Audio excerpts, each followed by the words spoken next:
Friends, last video का आपको basic terminologies triangle के समझ गए होंगे। I hope that. सो अभी हम एग्जांपल सॉल्व करते हैं। फर्स्ट एक्सरसाइज का ये सेकंड सम है।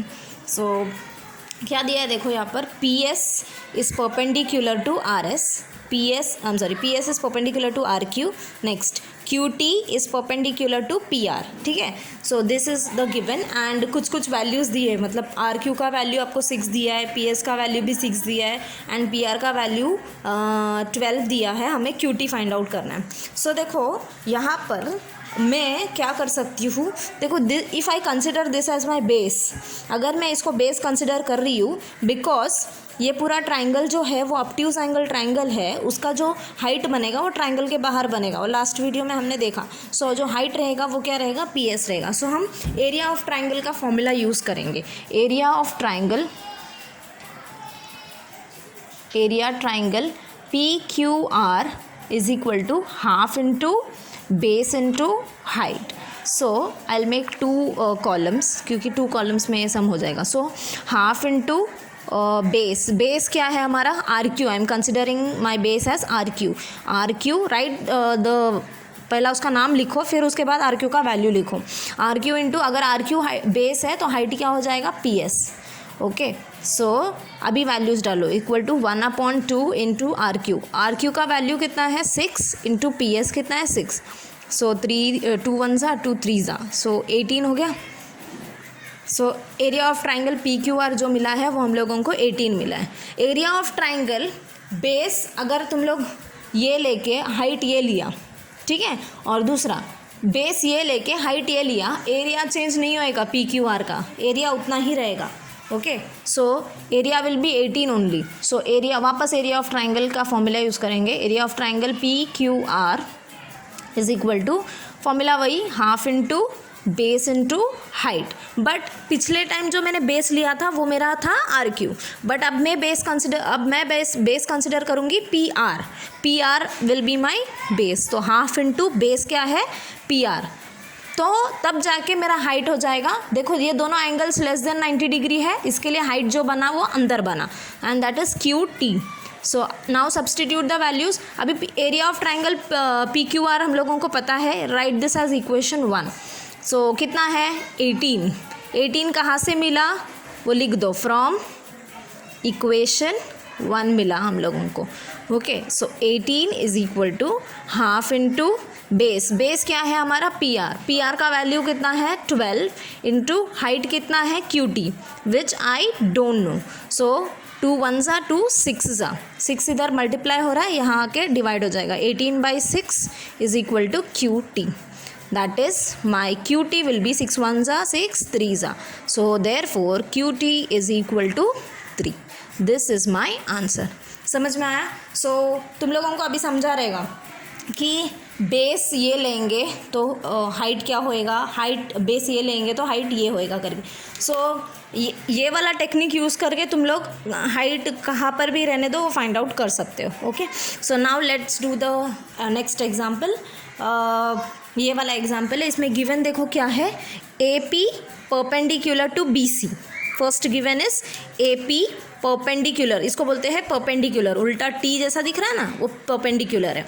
So A P perpendicular to B C, यानी कि एंगल 90 डिग्री बनाता है, मतलब ए पी बी और ए पी सी जो है वो 90 डिग्री है। Next A D parallel to, ये जो 2 वर्टिकल लाइंस जो है ना उसको पैरेलल बोलते हैं, A D parallel to B C. So A D parallel to B C. हमें फाइंड आउट करना है area of triangle A B C, area of triangle A B C upon area of triangle B C D. ठीक है, ये find out करना है। सो उसके लिए मुझे कंस्ट्रक्ट करना पड़ेगा। सो देखो ए बी, ये जो है A B C acute angle triangle है, इसके लिए उसका हाइट है ए पी, वो हो गया हम लोगों को गिवन में है। नेक्स्ट क्या है, डी बी सी जो है वो ऑब्ट्यूज एंगल ट्राइंगल है। सो अगर मैं बी सी बेस कंसिडर करूँगी तो मेरा हाइट क्या होएगा, बाहर आएगा, यानी कि D Q will be my height. So इसके लिए मैंने उसको कंस्ट्रक्ट किया D C perpendicular to B C. Okay, so now let's do. हाँ, और एक चीज़, पैरेलल लाइंस के बीच का जो लेंथ होता है ऑलवेज सेम होता है, मतलब अभी 2 लाइंस पैरेलल है पैरेलल का मतलब ही ये है कि वो दोनों कभी टच नहीं होंगे। अगर लाइन L है और लाइन M है और बोला है कि L और M दोनों पैरेलल है, it means that L and M will never intersect each other. And also दूसरा पॉइंट ये याद रखो कि the length between L and M will always remain constant. So AP जितना रहेगा उतना ही DQ रहेगा। सो वो पहला लिख लेंगे हम लोग। Since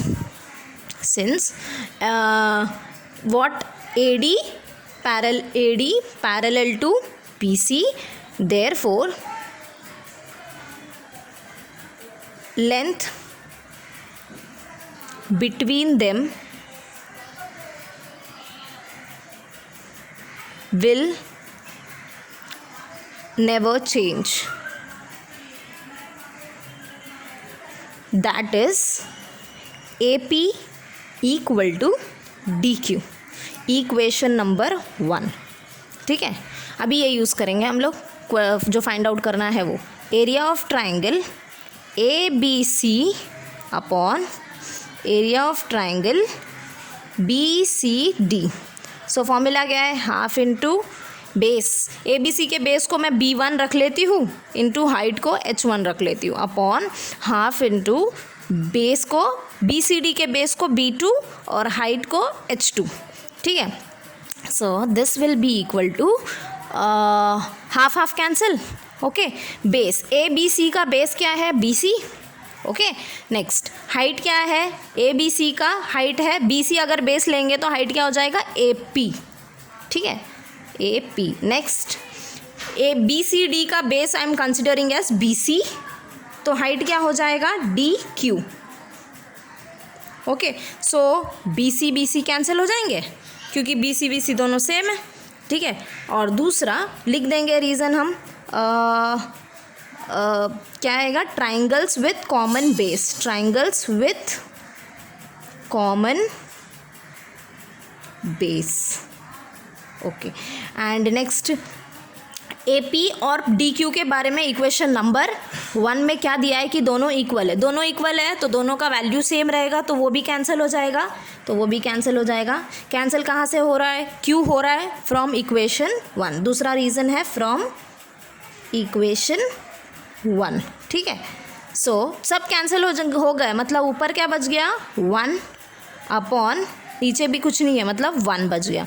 therefore area of triangle ABC upon area of triangle BCD is equal to 1/1।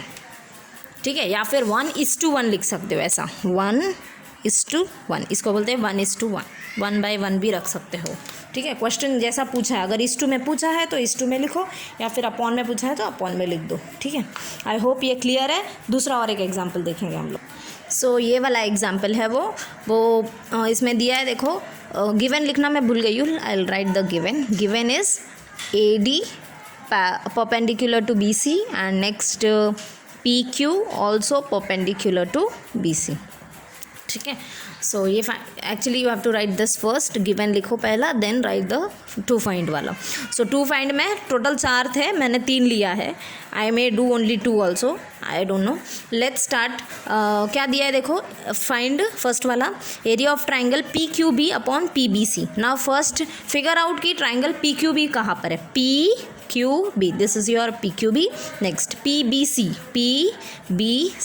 This is your PBC। So let's start first वाला example, area of triangle PQB upon area of triangle PBC equal to half into first triangle के base को B1 H1 usually लिखते हैं ऐसा, half into B2 into H2। So half half cancel हो जाएगा वो। Okay, but obvious अभी PQB, सो देखो PQB is a right angle triangle, so base क्या हो जाएगा, BQ, और हाइट क्या हो जाएगा, PQ, 90 डिग्री है ना, PQ। नेक्स्ट PBC का बेस है BC बेस है, और हाइट है PQ, दोनों 90 से कम है। ये जो एंगल्स है ना B और C जो है वो दोनों 90 से कम है, इसके लिए हाइट ट्राइंगल के अंदर बनेगा एंड इट इज़ PQ। सो क्या सेम है यहाँ पर, ट्राइंगल का हाइट सेम है। सो हम लोग लिखेंगे triangles with common height. Okay, so PQ gets cancelled. My answer is BQ upon BC. First वाला सॉल्व हो गया। ओके, नेक्स्ट वाला सॉल्व कर देते हैं। नेक्स्ट वाला है area of triangle ADC upon area of triangle PQC. So same, half into B1 into H1 upon half into B2 into H2. So half gets cancelled. B1 ADC में base is DC into height is AD. Okay, upon PQC का base is QC and height is PQ. यहाँ पर कुछ भी same नहीं है, सो कुछ भी कैंसिल नहीं होएगा. This is your solution, that's it.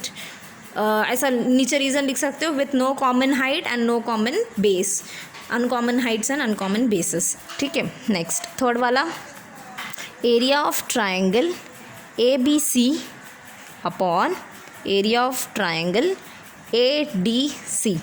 ABC, so same, half into B1 into H1 upon half into B2 into H2 equal to, so half cancel. और बेस ABC का बेस क्या है, ABC का base is BC into height is AD, क्योंकि दोनों जो B और C जो है वो एंगल्स लेस देन 90 डिग्री, इसके लिए ट्राइंगल के अंदर वाला हाइट है हमारा AD है. और B2 क्या है, ADC का बेस क्या है DC इंटू हाइट क्या है AD. सो यहाँ पर क्या सेम आया, कॉमन हाइट आया. सो AD गेट्स कैंसल्ड और आंसर क्या बचा अपना, BC अपॉन DC. सो यहाँ पर रीज़न लिख दो, triangles with again what is common height. इस एग्जाम्पल में दोनों जगह कॉमन हाइट आया है. कभी कभी ऐसा हो सकता है, देखो अगर क्वेश्चन रहता है ABC अपॉन PBC निकालने बोलते तो BC कॉमन बेस हो जाता. सो ऐसे एग्जाम्पल्स में भी आ सकते हैं आपको. सो आई होप ये क्लियर है. नहीं समझा तो वापस देखिए. और 12th स्टैंडर्ड के बच्चे जो वेट कर रहे हैं, सॉरी वेरी मच, क्योंकि 2 वीक्स से मैंने कोई वीडियोस नहीं डाला है. So I will be posting by tomorrow, पक्का पोस्ट करूँगी मैं. Thank you very much.